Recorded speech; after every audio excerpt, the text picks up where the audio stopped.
Welcome to our channel. Today we're diving into the fascinating story of the Roman Empire, a civilization of unparalleled influence that has left an indelible mark on human history. From its humble beginnings as a small city-state to its zenith as the dominant power in the Mediterranean, the Roman Empire's story is one of ambition, conquest, innovation, but also ultimately decline. This is a tale of emperors and gladiators, of legions and barbarians, of triumphs and tragedies. This is the story of the Roman Empire. Let's begin our journey by transporting ourselves back in time, to the height of the Roman Empire, around the 2nd century AD. Imagine a vast expanse of territory stretching from the sun-drenched shores of North Africa to the rugged, mist-shrouded lands of Britain. This colossal empire, encompassing a population of over 50 million people, was a melting pot of cultures, languages, and traditions, all bound together by the might and majesty of Rome. At the heart of this sprawling domain lay the city of Rome itself, a bustling metropolis of over 1 million inhabitants. Here, amidst the grandeur of marble temples and colossal amphitheatres, the emperors of Rome held court, their power radiating outwards to the furthest reaches of the known world. The Roman army, renowned for its discipline and military prowess, stood as the unyielding guardian of this vast realm. Roman legions, marching in their iconic formations, carried the standards of the empire to the very edges of its borders, subduing enemies and expanding Rome's dominion with ruthless efficiency. But the Roman Empire was not merely a force of military might, it was also a beacon of civilization, a center of learning, art, and architecture. The Roman Empire at its zenith was a sight to behold, a testament to human ambition, organization, and ingenuity. The Roman Empire, for all its grandeur and might, was not immune to the forces of history. As centuries passed, cracks began to appear in the empire's seemingly impenetrable facade, cracks that would widen over time, threatening to shatter the very foundations of Roman power. One of the most significant factors contributing to Rome's decline was its economic instability. The vast military campaigns that had brought the empire such glory also proved to be a tremendous financial drain. Maintaining a standing army large enough to secure Rome's sprawling borders required a constant influx of resources, and as the empire grew, so too did the costs of maintaining its military might. Adding to Rome's economic woes was the decline of its agricultural base. Centuries of intensive farming had taken their toll on the soil, leading to decreased productivity and food shortages. The influx of slaves, a consequence of Rome's conquests, further exacerbated the problem, displacing free farmers and contributing to widespread unemployment. As the gap between rich and poor widened, social unrest began to ferment within the empire. The once proud Roman citizenry, burdened by economic hardship and disillusioned by a seemingly increasingly out-of-touch ruling class, grew restless and resentful. Riots and uprisings, once rare occurrences, became increasingly common, shaking the very fabric of Roman society. As internal pressures mounted, external threats loomed large on the horizon. Let's now turn our attention to the internal challenges that plagued the Roman Empire, challenges that gnawed at its foundations like termites, weakening its structure from within. These weren't the thunderous roars of barbarian hordes at the gates, but rather a slow, insidious decay, a creeping paralysis that gradually crippled the empire's ability to function. At the heart of this internal struggle lay the ever-growing chasm between the ruling elite and the common people. The Roman Senate, once a symbol of republican virtue and responsible governance, had devolved into a hotbed of self-serving ambition and political maneuvering. Senators, more concerned with enriching themselves and consolidating their power, often turned a blind eye to the plight of the ordinary citizens they were meant to serve. This detachment from the realities of everyday life led to a series of disastrous economic policies. Rampant inflation, caused by the devaluation of Roman currency to fund costly wars and extravagant lifestyles, crippled the economy.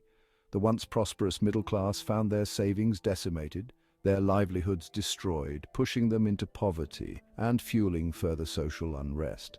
The institution of slavery, a cornerstone of the Roman economy, also played a significant role in the empire's decline.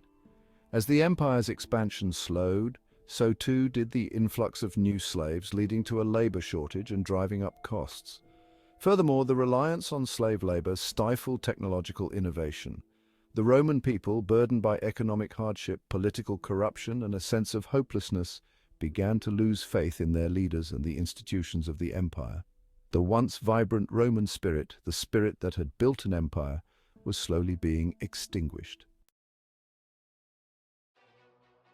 While the Roman Empire grappled with its internal demons, a new threat emerged from the fringes of its vast territories, the so-called barbarian tribes. These were not a single unified force, but rather a collection of diverse peoples, Goths, Vandals, Huns, and others, each with their own motivations, ambitions, and grievances against the Roman Empire. For centuries, the Roman army had held these tribes at bay, repelling their incursions with ruthless efficiency. However, the legions, weakened by internal strife and stretched thin across the empire's vast borders, found themselves increasingly hard-pressed to contain the growing pressure from without. The Huns, a nomadic people from the steppes of Central Asia, acted as a catalyst for this barbarian migration.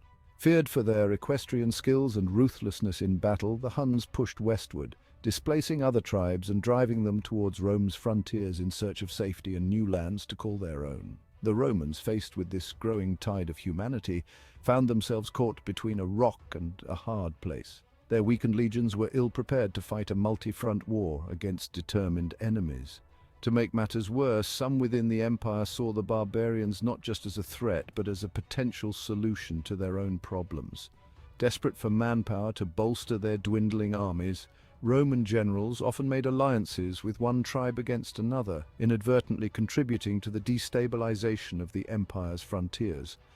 This short-sighted strategy backfired spectacularly as alliances shifted and former allies turned on their Roman patrons, further weakening the empire's already tenuous hold on its territories. The year is 410 AD. The once mighty Roman Empire, weakened by internal strife and overwhelmed by external pressure, stands on the brink of collapse. For centuries, the city of Rome itself, the heart of a vast empire, had seemed invincible, its walls impenetrable, its legions unconquerable. Yet now even Rome was about to face the fury of the barbarians. Leading the Gothic forces was Alaric, a cunning and ambitious warlord who had served in the Roman army and witnessed firsthand the empire's weaknesses.